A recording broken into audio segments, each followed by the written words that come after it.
نماز پڑھو اور بیٹے کے سالے کو بھی کہتا ہے کہ بیٹا اٹھ جاؤ نماز پڑھو. جسم جو اکڑا ہوا ہوتا ہے اپنے خالق کی سے جا ملا ہوتا ہے. سر پہ رکھ کے فائر کیا جاتا تو آر پار ہو جاتا. یہاں پر یہ ہوائی فائرنگ ہوئی ہے کہیں واپس آتا ہوا جو سکہ ہے وہ اتنی ہی تیزی سے آتا ہے, اس کے ساتھ اس کے سر میں لگایا, خون اندر پڑ جانے سے اس کی ڈیتھ ہوئی. 12 کے بعد ہم نے فائرنگ کی تھی اور ہم سے غلطی ہو گئی, ہم نہیں اندازہ تھا کہ واپس آتی ہوئی گولی سے بندہ مر جاتا ہے. وقت جیسے شادی کے فنکشن پہ فائرنگ کرتے ہیں, خدا را فائرنگ نہ کریں. اگر آپ کی فائرنگ سے کوئی انسانی جان چل جاتی ہے تو آپ 302 کے مرتکب ہو جائیں. آپ مقدمہ قتل کا آپ کو سامنا کرنا پڑتا. اسلحہ ناجائز رکھنے والوں کو, جائز اسلحہ رکھنے والوں کو جو اس کا ناجائز استعمال کرنے ہیں ان کو کیفر کردار تک پہنچائیں گے. اس سے پہلے ہم بات کر رہے تھے کہ لاہور میں جو ہوائی فائرنگ کے واقعات ہوتے ہیں وہ اندھی گولی کسی کو اگر نہ لگے تو وہ صرف ہوائی فائرنگ تک محدود رہتی ہے, لیکن بعض دفعہ ایسے واقعات بھی ہو جاتے ہیں کہ وہی اندھی گولی کسی کی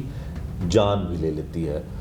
شادرہ پولیس اسٹیشن کی حدود میں ایک افسوسناک واقعہ پیش آتا ہے کہ ایک نوجوان جو ہے وہ چھت پہ سویا ہوتا ہے اور وہی اندھی گولی اس کے سر میں جا کر لگتی ہے اور وہ موقع پر ہی دم توڑ دیتا ہے. اور یہ کیس انتہائی مشکل تھا کہ اندھے قتل کی واردات, اندھی گولی کہاں سے آئی, کس نے چلائی اور اس نوجوان کی جان لے لی. اس کے لیے ملزم کو پکڑنا, ملزم کو گرفتار کرنا اور اس بات کا تعین کرنا کہ کیا واقعی جو گولی چلی وہ کہاں سے آئی اور اس کا ملزم کون ہو سکتا ہے, پولیس کے لیے کیس بہت مشکل ہوتا ہے, ایک مشکل ٹاسک ہوتا ہے. لیکن شادرہ انویسٹیگیشن پولیس نے اور انچارج انویسٹیگیشن عمر دراز جو ہمارے ساتھ بھی ہیں, انہوں نے اس کیس کو سالو کیا اور ہوائی فائرنگ کرنے والا نوجوان اور وہ شخص جو ہے وہ گرفتار بھی کر لیا اور اس کو یقیناً اب اس میں 302 کی دفعات کے تحت جو دفعات ہیں وہ ایجاد کر دی جائیں گی.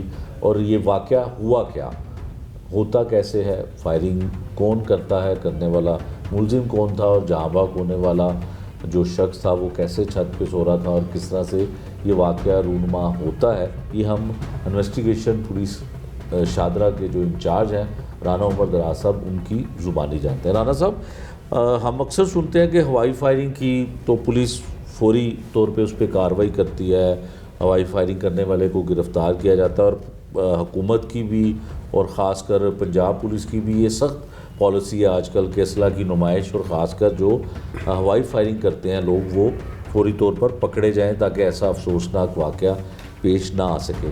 آپ کے تھانے میں, آپ کے انویسٹیگیشن میں جو معاملہ یہ سامنے آتا ہے تھوڑی اس کی تفصیل بتائیے گا کہ کیسے ہوا. یہ جو ہے نا صبح کوئی 5 بجے کے قریب 15 کی کال ہوتی ہے کہ ایک نوجوان کی ڈیتھ ہو جاتی ہے, اس کا قتل ہو جاتا ہے. تو ہم موقع پر جاتے ہیں, میں SHO صاحب, DSP صاحبان, ہم فوری طور پر موقع پر جاتے ہیں. جب دیکھتے ہیں, پتہ کرتے ہیں تو 3 چارپائیاں بچھی ہوتی ہیں چھت پر, اور جو سینٹر میں چارپائی ہے اس کے اوپر لیٹا ہوا جو افتخار احمد ہے اس کی ڈیتھ ہو چکی ہوئی ہے, اس کی ڈیڈ باڈی پڑی ہے. ساتھ جو اس کا بہنوئی سویا ہوا تھا وہ اپنی بہن کے گھر آیا ہوا تھا, ساتھ ہی اس کا گھر ہے, ان کے گھر میں جگہ کی کمی کی وجہ سے وہ اپنی بہن کی گھر کی چھت پر سو جاتا ہے. ٹھیک ہے. تو اس کا بہنوئی ایک طرف سویا ہوتا ہے, دوسری طرف اس کا بہنوئی کا فادر سویا ہوتا ہے. ٹھیک. جب وہ بہنوئی کا فادر صبح فجر کی نماز کے لیے اٹھتا ہے تو وہ اپنے بچوں کو بھی آواز دیتا ہے کہ اٹھو نماز پڑھو, اور اس کو گھر آئے ہوئے اپنے بیٹے کے سالے کو بھی کہتا ہے کہ بیٹا اٹھ جاؤ نماز پڑھو. جب اس کو ہاتھ لگاتے ہیں تو اس کی ڈیڈ باڈی, وہ جسم جو اکڑا ہوا ہوتا ہے اور وہ اپنے خالق کی سے جا ملا ہوتا ہے. ٹھیک. تو وہ فوری طور پر 15 اس کے گھر والوں کو اطلاع دیتے ہیں, وہاں سے 15 پہ کال ہوتی ہے, ہم چلے جاتے ہیں.